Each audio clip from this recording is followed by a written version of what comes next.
ब्रजवासी अगर प्रार्थना कर देना प्रिया जी से, लाडली जी से, ब्रजवासी अगर कोई वैष्णव के प्रति संकेत कर देना, यहाँ पे कृपा करो, तो श्री लाडली जी वाक्य सब दोषों को भुला करके स्वीकार कर लें। और कोई व्यक्ति दोषयुक्त है ही नहीं, वाक्य तो हृदय से लगा लेंगे प्रिया जी।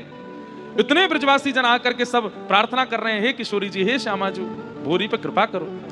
आप लोगों के मन में एक प्रश्न आ सकता है कि श्री प्रिया जी इतनी कोमल हैं, तो फिर इतना विरह क्यों दे रही हैं भोरी सखी को? बंधुओं, कई बार किसी की स्थिति कई लोगों को संकेत कराने के लिए और कई लोगों को उस मार्ग में पहुंचाने के लिए करी जाती है। भोरी सखी क्यों, तो प्रिया जी तैयार बैठी, मैं दौड़ के जाऊं या कोई हृदय से लगा लूं, लेकिन ठाकुर जी रोक रहे हैं, नहीं प्रिया जी, इनकी स्थिति, इनके भाव, इनका चरित्र आगे चल करके ना जाने कितने जीवों का उद्धार करेगा। विशेष रूप से राधा वल्लभी परंपरा के जितने भी वैष्णव हैं, भोरी सखी के पद गा करके, सुन करके, सुना करके अपने भक्ति भाव को पुष्ट करेंगे। इसलिए अभी कुछ दिन इनका विरह व्याप्त होने दो, ताकि इससे अनेकों को प्रेरणा मिल सके। इसलिए प्रिया जी रुकी। लेकिन आज ब्रजवासियों ने जाकर के जब किशोरी जी से प्रार्थना करी, आज प्रिया जी स्वयं को रोक नहीं पाई और श्री यमुना पुलिन पर विलाप कर रहे हैं, रो रहे हैं। श्री भोरी सखी प्रार्थना कर रही है, हे प्रिया जी, अब तो रूप दर्शाओ। उसी समय क्या दर्शन करते हैं?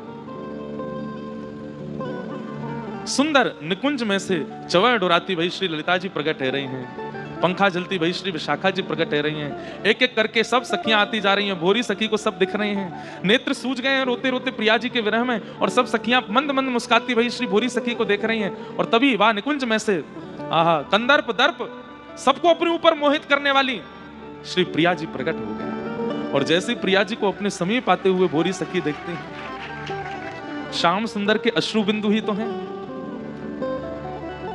आहा, देखते रह गए उस रूप माधुरी को।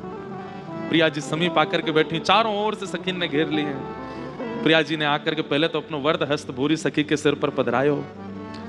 कायकू रोवे, कायकू इतना विरह करे, मैं तो उससे दूर थोड़ी हूं, मैं तो तेरे समीप ही हूं। हे प्रिया जी, अब बस एक बार हृदय से लगा लो।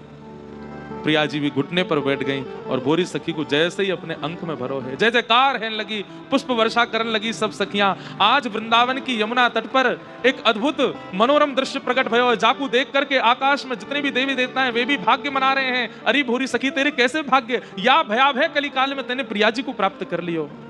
भोरी अब रोवे मत, चल तो को निकुंज में ले चले।